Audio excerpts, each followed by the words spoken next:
Assalamualaikum warahmatullahi wabarakatuh. Segala puji serta syukur kita ucapkan kepada Allah Subhanahu wa taala karena limpahan rahmat dan hidayahnya sehingga kita bisa berkumpul bersama di masjid yang kita cintai ini, yang tadinya sudah melaksanakan fardu Isya dan nantinya sunat tarawih dan witir. Selanjutnya tak lupa juga kita menyampaikan salawat dan salam kepada junjungan alam Nabi besar Muhammad sallallahu alaihi wasallam dengan ucapan Allahumma shalli ala sayyidina Muhammad wa ala ali sayyidina Muhammad. Mudah-mudahan dengan banyaknya kita berselawat kepada beliau, kita mendapat syafaat, kita mendapat perlindungan di yaumil mahsyar nanti. Amin amin ya rabbal alamin.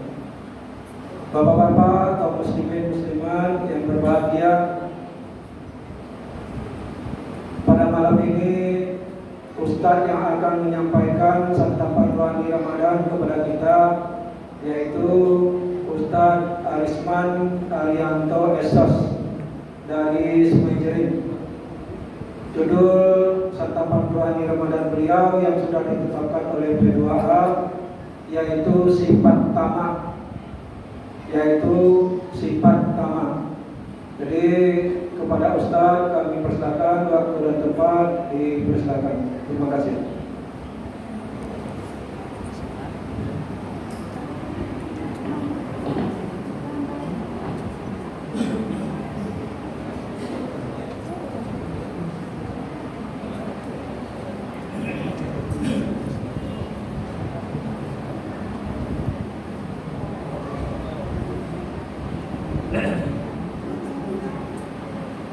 Bismillahirrahmanirrahim. Assalamualaikum warahmatullahi wabarakatuh.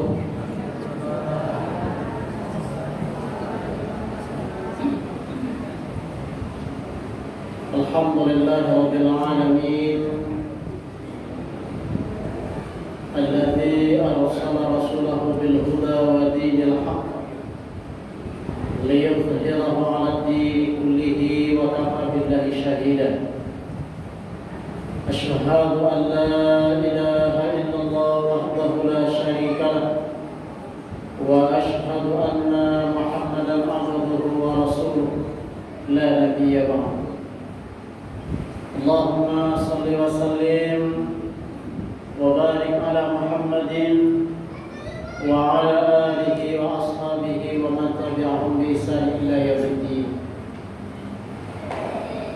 Kaum muslimin dan kaum muslimat, bapak-bapak dan ibu-ibu jamaah salat fardu Isya yang dirahmati Allah Subhanahu wa taala. Untuk kesekian kalinya mari kita menyanjungkan puja dan puji beserta rasa syukur kita kepada Allah. Alhamdulillah, sampai dengan malam ini insyaallah kita sudah berada di 16 Ramadan 1443 Hijriah. Untuk sudah separuh Ramadan ini kita jalani. Alhamdulillah sehat walafiat. Ada doa di masing-masing kita hendaknya kepada Allah agar setiap rangkaian ibadah yang kita lakukan di siang hari dengan puasa, di malam hari dengan qiyamul lail, bahkan dengan tadarus Al-Quran, dan juga banyak amalan-amalan lain yang kita lakukan di bulan yang mulia ini. Mudah-mudahan semua itu diterima oleh Allah Subhanahu wa taala dan dijadikan sebagai amal saleh untuk kita. Selanjutnya salawat dan salam tentu juga tak bosan-bosannya kita doakan kepada Allah semoga dicurahkan buat Nabi kita yang mulia Nabi Muhammad sallallahu alaihi wasallam. Bapak-bapak dan ibu-ibu jemaah sidang jemaah fardu Isya yang dirahmati Allah Subhanahu wa taala. Malam ini sesuai dengan apa yang sudah ditetapkan oleh P2A Kabupaten Bantar Singingi untuk tausiah Ramadan kita menjelang didirikan sholat tarawih. Judul ataupun temanya adalah sifat tamak.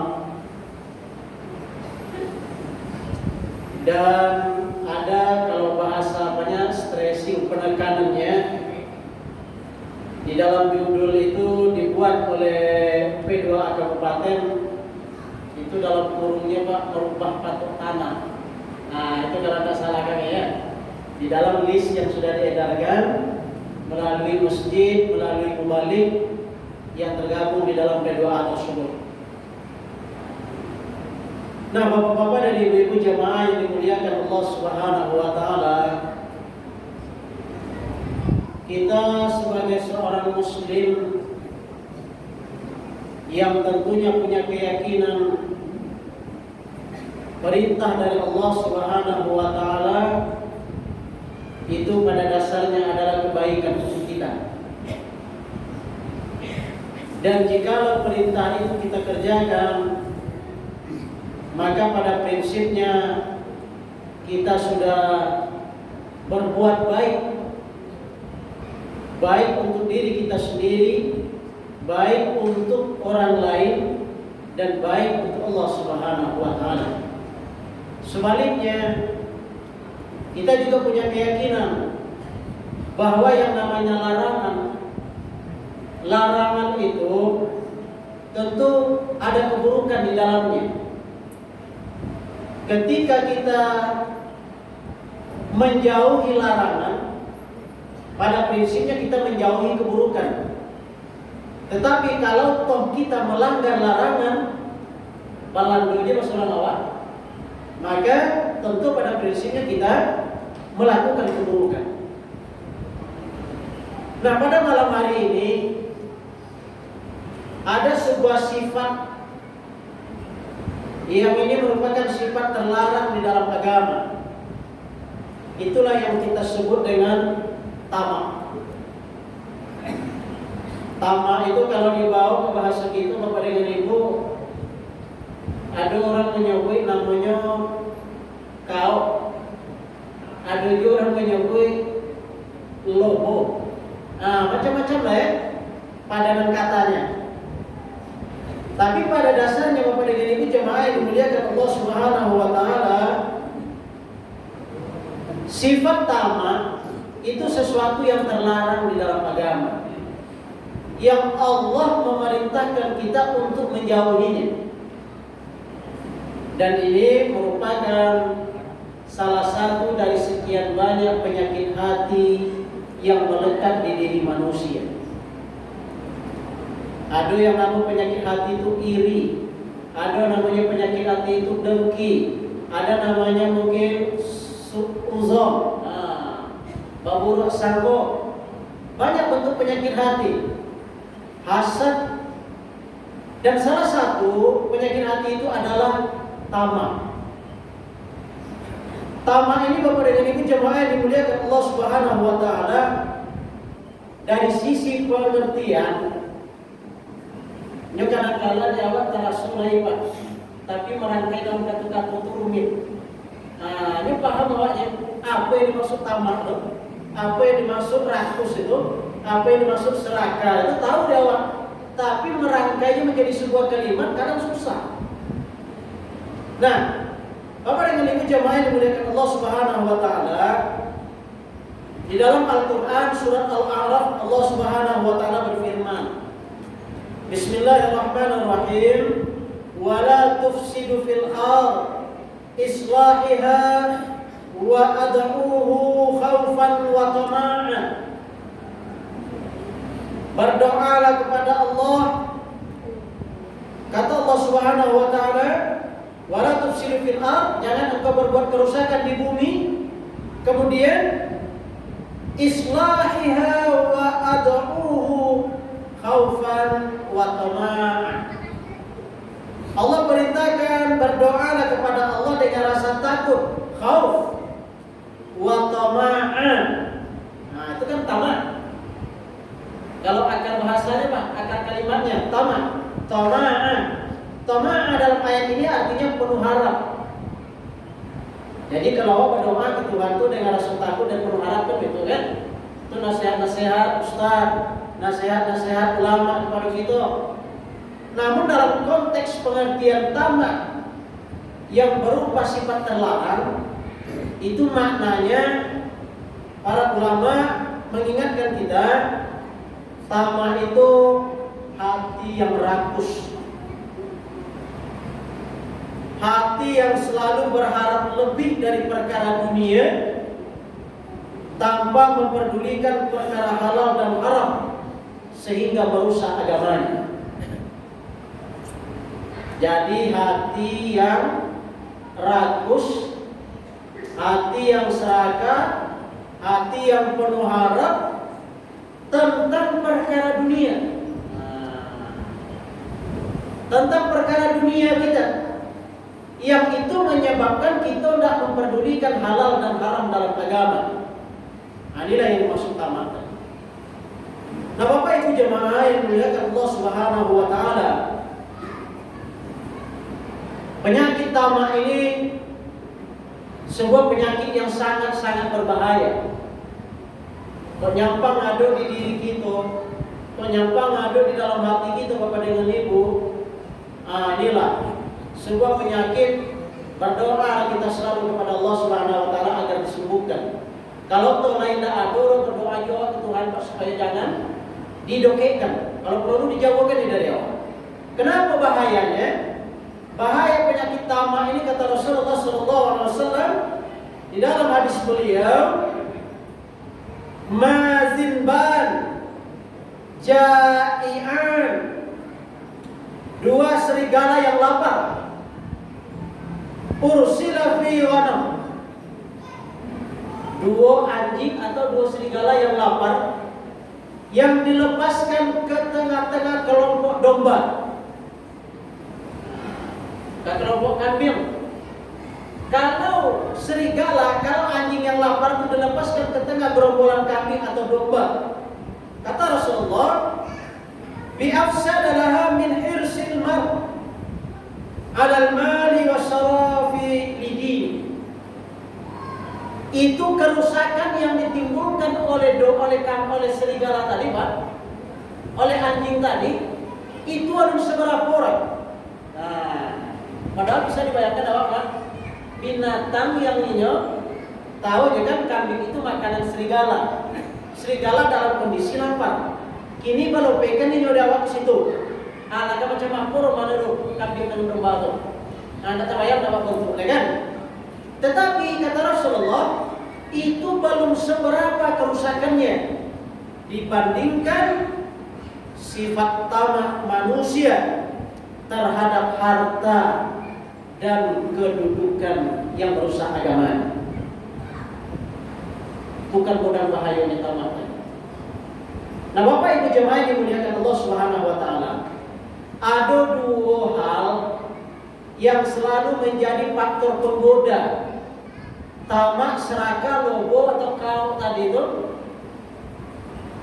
selalu lekat di diri manusia. Ada dua penggodanya. Yang pertama kata Rasulullah, harta. Orang kalau mengaji masalah harta, Pak, memang tidak kena dukuin. Kalau mengkaji masalah harta, kita tidak akan pernah ada puasnya. Bahkan Rasulullah SAW di dalam hadis riwayat Bukhari mengingatkan kita semua. Apa kata Rasulullah? Lau anna ibnu Adam u'tiya wadiyaman min zahab. Kata Rasulullah, sesungguhnya andaikan anak Adam itu diberi satu lembah yang penuh min zahab, yang penuh dari apa? Dari emas. Diberi awaknya kan Tuhan, misal satu lembah itu penuh dengan emas. Tetapi karena ada sifat tamak, karena ada sifat serakah di dalam dirinya, yang satu lembah tadi tidak akan pernah cukup. Bahkan kalau perlu jadi Nabi, Inyo ingin minta lembah yang kedua. Nyampang pun dibori yang kedua, ndak nyo kan cukup baru dah. Nyo nak ingin yang ketiga. Nah, bila batas akhirnya kata Rasulullah SAW, batas akhirnya keserakahan, ketamakan tadi, apabila mulutnya lah disumbat dengan tanah. Nah, artinya apa? La inna lillahi ini orang. Awak kan selalu asal ada tapi orang meninggal inna lillahi ya Pak. Sebetulnya inna lillahi itu untuk segala bentuk musibah. Tapi awal akrab asal kita ada orang meninggal inna lillahi. Ala inna lillahi nanti barulah sifat tamak keinginan-keinginan tadi barulah ada. Apa itu bahayanya? Kenapa dengan ini jamaah yang dimuliakan Allah? Saking berbahayanya karena godaan harta tadi, gambaran oleh Nabi kita yang mulia, satu lembah emas ingin nak dua, dari dua ingin nak tiga, tidak akan pernah puas. Makanya di dalam praktek kehidupan kita keseharian itu bisa nampak secara kasat mata bapak dengan ibu. Salah satu yang menyebabkan seseorang untuk berlebih-lebihan di dalam kehidupan, berlebih-lebihan apa pun bentuknya kan? Alhaakumut takasur, bermegah-megah dalam membuat engkau lalai dengan Allah. Dia nak berlebih-lebih tadi kan? Cie nak dua nak tiga, hatta zurtumul makabir, sampai masuk ke liang kubur. Nah, tentu Bapak dan Ibu jemaah yang dimuliakan Allah Subhanahu wa taala. Ya, pola hidup yang seperti itu, sifat-sifat yang melekat di hati yang seperti itu, kita selalu berdoa kepada Allah Subhanahu wa taala supaya kita dijauhkan. Karena memang akibatnya itu besar Bapak dengan Ibu jemaah yang dimuliakan Allah.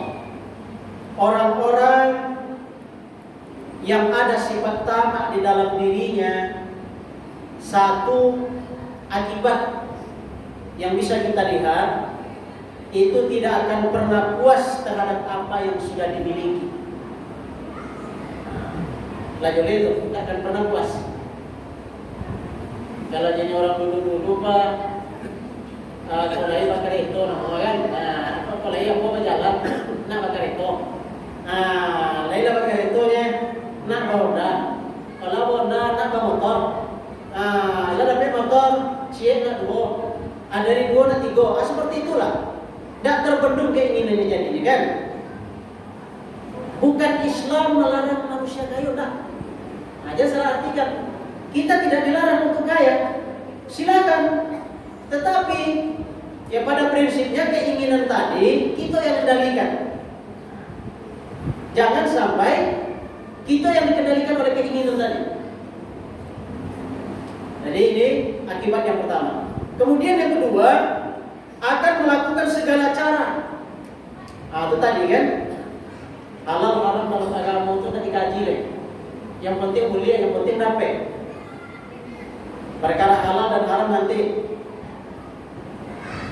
itu urusan, ya kalau halal haram itu urusan masing-masing gitu kali. Tidak boleh dicampur orang lain. Padahal di dalam Islam itu kan tak boleh berpangku tangan menengok kondisi yang demikian. Ada kewajiban kita untuk saling menasihati, ada kewajiban kita untuk saling mengingatkan. Jadi ini akibat yang kedua. Setelah keinginan terbendung, yang kedua tidak tahu dengan rambu-rambu agama, halal haram tidak pernah lagi dipikirkan. Kemudian yang ketiga, akibat dari tamak tadi, orang tak memperdulikan kehidupan akhirat. Karena godaan harta, karena godaan kekuasaan, akhirat tak dipandang. Bahkan ya saking tak dipandangnya akhirat, ada yang kadang-kala tak yakin dengan akhirat itu sendiri. Bapak tak yakin orang dengan akhirat. Kalau ditanya surang-surang gitu Pak, pasti yakin. Yakin akhirat lain, tak akan ada indahnya kan? Tetapi Allah Subhanahu wa taala di dalam surat An-Naml ayat 4 itu mengingatkan. Apa yang diingatkan Allah? Orang-orang yang tidak yakin dengan kehidupan akhirat. Walladzina la yu'minuna bil akhirah. Orang-orang yang tidak yakin dengan kehidupan akhirat, zayyana lahum a'malahum fahum ya'lamun, kata Allah. Akan dijadikan teraso elok, teraso rancak ke inyo perbuatan buruknya. Nah, itu cirinya. Kalau ada perbuatan buruk, lelok raso awak. Kalau orang dulu nyobi apa namanya tabu. Nak lazim dulu, nak dibuat orang lah, itu lagi kira kan. Kalau zaman kini lah jarang kalimat itu terdengar pak. Lah seakan-akan lah boleh lalu aja lah. Dan tabu itu seakan-akan tak tabu. Yang tak lazim itu seakan-akan tak lazim kini. Kenapa? Kehidupan akhirat tidak lagi menjadi sesuatu yang diyakini. Kalau tamak di hati manusia, alamat godaan karena harta, godaan karena kekuasaan, ini akan pernah memandang lagi kehidupan akhirat itu benar adanya. Itulah akibat. Sebetulnya Bapak dan Ibu jamaah yang dimuliakan Allah Subhanahu wa taala, banyak akibat yang ditimbulkan oleh penyakit tamak yang dalam bahasa agamanya tadi, orang yang rakus tentang kehidupan dunia, yang dia tidak memperdulikan perkara halal dan haram dalam agamanya. Nah, sekarang berkaitan dengan masalah patuk tanah tadi Pak. Masalah patuk tanah itu kalau bahasa awalnya sepadan. Iya Bu ya. Masalah patuk tanah itu kalau bahasa awalnya itu sepadan. Sepadan ini Bapak dengan Ibu jemaah yang dimuliakan Allah Subhanahu wa taala. Kenapa? Ya mungkin tidak orang awak namanya kan. Yang namanya hidup banagori, hidup pemasyarakat, punya inggo, punya bate kepemilikan. Tetapi kadang inggo dengan bate kepemilikan itu, ya tentu ada, ya kalau bahasa kirinya please, ada masalah kan. Tentu Bapak dan Ibu jamaah yang dimuliakan Allah Subhanahu wa taala, kembali kepada konsep Islam. Ketika hak kita diambil, kita punya hak, tapi hak kita itu diambil tanpa kerelaan, tanpa keikhlasan kita, ataupun mungkin kita yang mengambil hak orang dengan jalan dipaksa dan sebagainya. Berkaitan dengan masalah sempadan, itu memang perlu kehati-hatian kita Bapak dan Ibu jemaah yang dimuliakan Allah. Karena macam manapun Rasulullah Shallallahu Alaihi Wasallam di dalam hadis riwayat Bukhari mengingatkan kita semua, man akhadha min ardi syai'an bighairi haqqi khusifa bihi yaumal qiyamah illa sab'i aradin. Ini peringatan dari Rasulullah Shallallahu Alaihi Wasallam kepada kita. Barang siapa yang mengambil sebidang tanah dari bumi, bihaqqi, tidak dengan haknya. Itu tadi. Kalau landak dengan haknya, ya lebaran dia masa badan mau. Tentu landak dengan haknya kan? Apa kata Rasulullah Sallallahu Alaihi Wasallam? Maka pada hari kiamat nanti dia akan dibenamkan ke dalam 7 lapis bumi. Di dalam riwayat yang lain, kalau di akhirat tanah tersebut sebanyak 7 lapis bumi akan digantungkan di lehernya. Ini peringatan di dalam agama. Jadi Bapak dan Ibu jemaah yang dimuliakan Allah Subhanahu wa taala, kita sebetulnya ya tidak dalam artian mempermudah hak kita untuk dimiliki orang lain, tidak. Tetapi yang namanya hukum, baik dalam hukum bermasyarakat, apatah lagi dalam hukum agama, sesuatu yang kita punya, jikalau toh itu dirampas secara paksa oleh orang, akibatnya jelas. Ataupun mungkin sebaliknya, hak orang yang kita ingin rampas, akibatnya juga sudah jelas. Jadi ini sebetulnya lahir, kenapa ingin dirampas, kenapa ingin diambil, karena itu tadi, karena adanya penyakit di hati yang disebut dengan tamak tadi. Ada semeter lah, 2 meter kan, 2 meter dan 3 meter, begitulah kira-kira. Jadi pada prinsipnya Bapak dengan Ibu, masalah patok atau sepadan tadi Ini tegas diperingatkan oleh Rasulullah, orang-orang yang mengambil yang bukan haknya tadi, maka di kehidupan akhirat dia akan ditenggelamkan oleh Allah Subhanahu wa taala ke dalam 7 lapis bumi. Bahkan di hadis yang lain itu akan dikalungkan di leher mereka tanah yang mereka rampas ataupun yang mereka ambil. Bapak dengan Ibu jemaah yang dimuliakan Allah Subhanahu wa taala. Dalam waktu yang singkat untuk uraian berkaitan dengan masalah penyakit tamak yang juga ada korelasi, ada kaitannya dengan masalah kehidupan kita bermasyarakat, kehidupan kita secara bersosial tentang kepemilikan tadi. Tapi sungguh pun demikian, itu selaku seorang muslim tentu rujukan kita Bapak dengan Ibu, rujukan kita, kembali kita kemana? Kembali kita kepada agama, kembali kita kepada Allah, dan kembali kita kepada Rasulullah Sallallahu Alaihi Wasallam. Dan mungkin sekedar untuk renungan buat kita, ketika ada hak kita yang dizolimi di dunia, sepanjang kita yakin dengan apa yang akan kita dapat di kehidupan akhirat, maka Rasulullah Sallallahu Alaihi Wasallam juga telah mengingatkan kita di kehidupan akhirat nanti orang-orang yang menzalimi kita atau kita yang menzalimi orang akan mencari mereka-mereka yang terzalimi itu. Tujuannya apa? Kita akan tebus apa yang telah kita lakukan kepada mereka dengan jalan memberikan kebaikan kepada mereka. Kok banyak amal-amal memberi orang lupa. Kok segini amalnya dosa banyak, dosa inyo petambah luka awalnya. Begitulah. Ini kondisi yang di kehidupan akhirat perihal ya tentang kezaliman-kezaliman yang kita terima ataupun kezaliman-kezaliman yang kita dapatkan.